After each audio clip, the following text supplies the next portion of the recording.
जो $7 अरब का IMF का बेल आउट प्रोग्राम मिला है, उसका जो पहला रिव्यू है वो एक्सपेक्टेड है मार्च अप्रैल में। और उस रिव्यू के लिए IMF ने 5 शराइत रखी थी और उसको पाकिस्तान ने उस पर अमल दरामद करना था।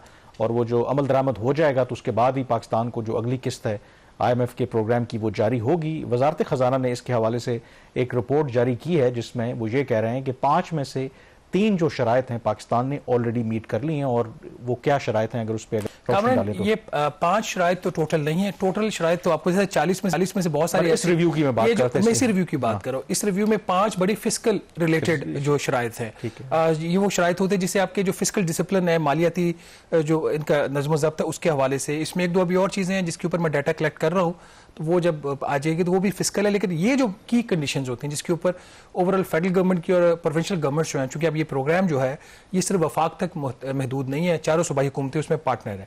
तो 5 बड़ी शराइत जो है जिसमें से 3 पे अमल दरामद हुआ है। कंडीशन नंबर 1 के जो ओवरऑल प्राइमरी बजट सरप्लस हुकूमत का कितना होगा कर्जों के ऊपर सूद की अदायगी के बाद। उसकी शर्त नंबर 2, जो सूबाई हुकूमतें हैं चारों, उनको मिला के एक खास हद तक उनको प्राइमरी बजट सरप्लस अपने बजट में से सेविंग्स करनी है। शर्त नंबर 3, चारों सूबाई हुकूमतों ने जो है अपने जो बजट्स हैं, बल्कि अपने उन्होंने जो रेवेन्यूज हैं, महसूल जो खुद उन्होंने इकट्ठे करने हैं, उसका उसकी एक वैल्यू तय हुई थी, वो शर्त थी। ये तीनों शराइत मीट हो गई हैं, उसकी डिटेल्स बाद में जाते हैं। 2 शर्तें जो नहीं जो है पाकिस्तान जिस पे अमल कर सका, federal board of revenue fail हो गया है 6009 अरब रुपया इकट्ठा करने के लिए, जो उनका हदफ था 6 माह का। और एक और जो हदफ वो भी FBR का ही है, 23.5 अरब रुपया ताजरों से ताजर 2 स्कीम के तहत निकालना था, वो नहीं निकाल सके। वो 12,80,000 रुपया था। मैंने जब दिसंबर के एंड पे चेक किया तो उसमें थोड़ा सा नंबर शायद बेहतर हो जाए। अब अगर 1 बाय 1 इनको देख लें, इसमें कामरान जो बजट सरप्लस था उसका जो हदफ था इनका कोई 2880 अरब रुपए के करीब था। इन्होंने 3600 अरब रुपए का प्राइमरी बजट सरप्लस हुकूमत ने जनरेट किया है, जिसकी बुनियादी वजह सिर्फ और सिर्फ एक ही है कि स्टेट बैंक ऑफ पाकिस्तान का जो पूरे साल का मुनाफा था 2500 अरब रुपए का, वो अपफ्रंट लिया गया है सितंबर तक, और वही फिर अभी तक उसी का बेनिफिट चला आ रहा है। चारों सूबाई हुकूमतों ने क्यूमुलेटिवली 750 अरब रुपए का कैश सरप्लस दिखाना था, उन्होंने उससे बेहतर दिखाया है 776 अरब रुपए का। चारों सूबाई हुकूमतों ने अपने जो महसूलात खुद इकट्ठे करने थे वफाक से जो उनको शेयर जाता है, उसके अलावा 376 अरब रुपए खुद इकट्ठा करना था उन्होंने क्यूमुलेटिवली। उन्होंने 442 अरब रुपया किया। Again a good performance. FBR जैसा हमने बताया that's a major failure hair.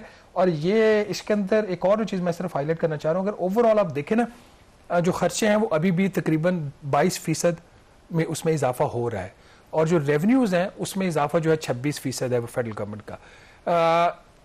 ज़्यादातर फोकस अभी तक जो रहा है वो महसूलात के ऊपर है, खर्चों के ऊपर उस तरीके से फोकस नहीं हो रहा। और उसकी एक जो बुनियादी वजह है ना वो आपका है जो कर्जों के ऊपर सूद की अदायगी थी। आप ये अंदाजा लगाएं कि 6 माह में, सिर्फ 6 माह में पाकिस्तान ने 5100 अरब रुपया 5100 अरब रुपया उन्होंने कर्जों के ऊपर सूद की अदायगी की है। 890 अरब रुपया इसके अलावा जो है वो दिफा पे खर्च हुआ। अगर इन दोनों हेड्स को आप मिला लें तकरीबन 6100 अरब रुपया बनता है। और वफाकी हुकूमत की जो खालिस्तान आमदन थी ना सूबों को शेयर देने के बाद, वो इन दोनों खर्चों से 143 अरब रुपया कम थी। तो that is the dilemma of Pakistan. इसमें 2 अब इश्यूज चलें। ये जो 5 में से 3 शराइत तो मान ली, लेकिन जो 2 शराइत नहीं पूरी कर पाया, और मुमकिन नहीं है कि वो पूरी होंगी क्योंकि वो तो टारगेट मिस हो गए हैं। रेवेन्यू का हदफ भी पहले 6 माह का, और उसके बाद जो ताजरों से टैक्स लेना था। अब जब रिव्यू मिशन आएगा तो जो पाकिस्तान के पास कोई ऐसी जस्टिफिकेशन है कि वो नहीं ये मीट कर पाए और उसका असर ना पड़े जो अगली हमें किस्त जारी होनी है, या एक ये मेजर स्टम्बलिंग ब्लॉक हो सकता है, और इसका वे आउट क्या है? नहीं, it can be a major stumbling block, इसमें कोई शक वाली बात नहीं है। लेकिन इस पे जो FBR का मौकिफ है वो ये है कि जो पाकिस्तान के इकोनॉमिक फंडामेंटल्स थे वो चेंज हो गए। महंगाई, इस पर हमने बड़ी डिटेल में एक प्रोग्राम भी किया था। महंगाई इन्होंने असेस की थी 9.5% के करीब होगी। वो आपको पता है कि एवरेज इन्फ्लेशन जो है अभी 7 माह में 6.5% है। एनुअल रेट जो है जनवरी का लास्ट हमने येस्टरडे उसका जिक्र किया था 2.4% के ऊपर है। तो जब इन्फ्लेशन बढ़ने की रफ्तार कम हो तो उसकी वजह से फिर रेवेन्यू कलेक्शन आपकी अफेक्ट होती है। दूसरा इनका जो सबसे बड़ा डायलेमा ये हुआ कि जो इन्होंने 1400 अरब रुपए के नए टैक्सेस लगाए, जो इनका ख्याल था कि उससे 1400 अरब रुपया इकट्ठा होगा पूरे साल में, और इस लिहाज से उसके पहले 6 माह के अहदाफ थे, वो पॉलिसी मैय्यर उस तरीके से रिस्पॉन्स नहीं कर रहे। तीसरी चीज़ ये पाकिस्तान की इकोनॉमी स्लो हो रही है, सबको पता है ग्रोथ हो नहीं रही। प्राइम मिनिस्टर जितने मर्जी बड़े बड़े इश्तहारात दें, चले हमें तो अच्छा है कि आमदन आ रही है अखबारों को, बट इश्तहारात से कारकर्दगी बेहतर नहीं होती। एक रिलेटिव स्टेबिलिटी अपनी जगह पे है। हमने कल के प्रोग्राम में जिक्र किया, अगर इतने ही अच्छे थे तो चीन से क्यों हम $3.4 अरब के कर्ज की रीशेड्यूलिंग की दरखास्त कर रहे हैं। तो ये वो चंद फैक्टर्स थे जिसकी वजह से आपको एफबीआर के अहदाफ हासिल नहीं हो रहे। अब प्राइम मिनिस्टर शहबाज शरीफ मल्टीपल टाइम्स एफबीआर को ये बता चुके हैं कि मैं मिनी बजट लाने की इजाजत नहीं दूंगा, आप अपनी इन्फोर्समेंट को बेहतर करें। अब जो केस आईएमएफ के सामने पेश होगा कि जी ये 3-4 बड़ी वजूहात थी, हमने बड़ी कोशिश की, हालात हमारे कंट्रोल में नहीं है, तो मिनी बजट आ नहीं सकता, तो बेहतर है कि जो अहदाफ है जो हमारे ओवरऑल उसको आप कम कर दे। लेकिन जो ये तो है इकोनॉमी की, यहाँ पे जस्टिफिकेशन कुछ हो सकती हैं टारगेट मिस करने की। जो ताजरों वाला मसला है ना, उसकी कोई जस्टिफिकेशन नहीं हो सकती।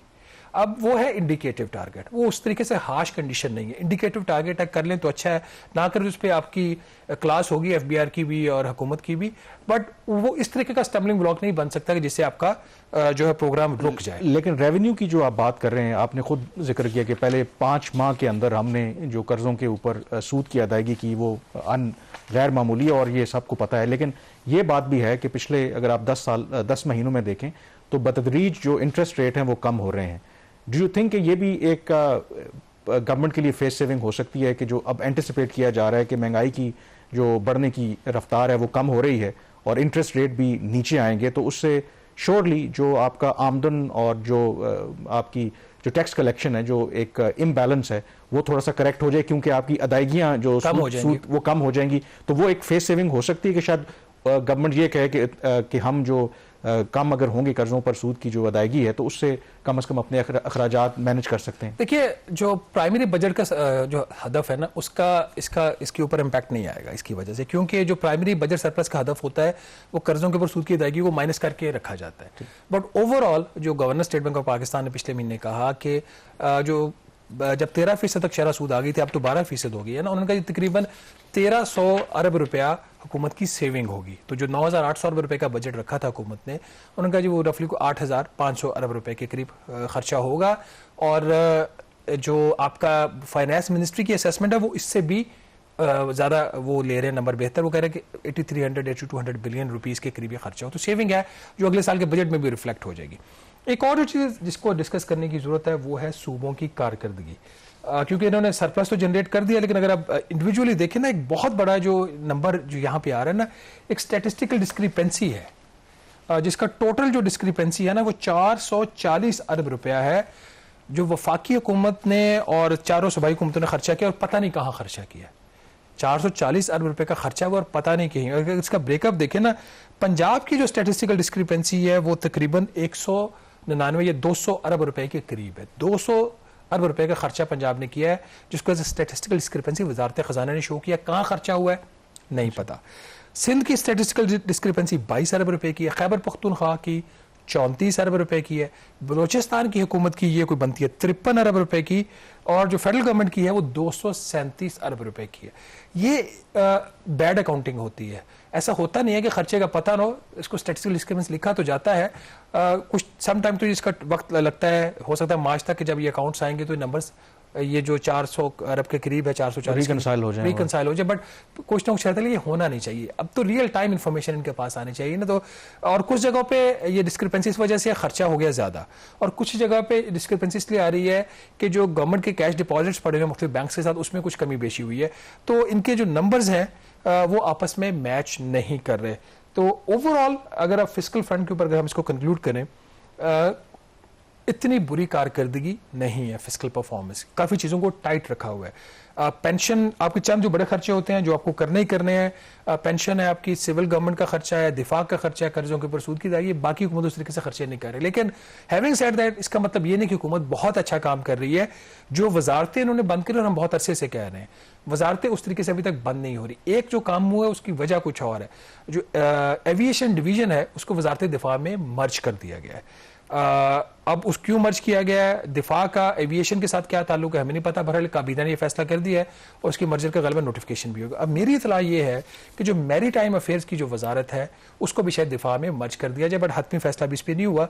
मैरीटाइम की एक टास्क फोर्स बनी हुई है, वो उसके हवाले से क्या रिकमेंडेशन देती है क्या नहीं देती वो बाद में पता चलेगा। चलें, मैरीटाइम की आपने बात की है, इन दिनों जो अमन 25 साइजेस मल्टीनेशनल वो जारी हैं कराची में, और ये पाकिस्तान की एक बड़ी कामयाबी है, एनुअल फीचर है। इस दफ़ा 60 से ज़ायद जो ममालिक हैं उनकी नेवीज शिरकत कर रही हैं, और इम्पॉर्टेंटली उसमें यूएस भी है, चाइना भी है, रशिया भी है, जापान भी है, इस तरह के ममालिक जिनके आपस में अदरवाइज बायलैटरली बहुत से इशूज़ हैं, लेकिन पाकिस्तान ने इन तमाम ममालिक को एक प्लेटफॉर्म के ऊपर इकट्ठा किया और ये एक्सरसाइज जारी है। So it's a good development. यहाँ पे ब्रेक लेंगे, ब्रेक के बाद जिक्र करेंगे जो अमरीकी सदर ट्रंप हैं वो आए रोज़ कुछ ना कुछ ऐसा करते हैं कि इंटरनेशनल वो हेडलाइंस में रह रहे हैं। ब्रेक के बाद इस पर बात करेंगे।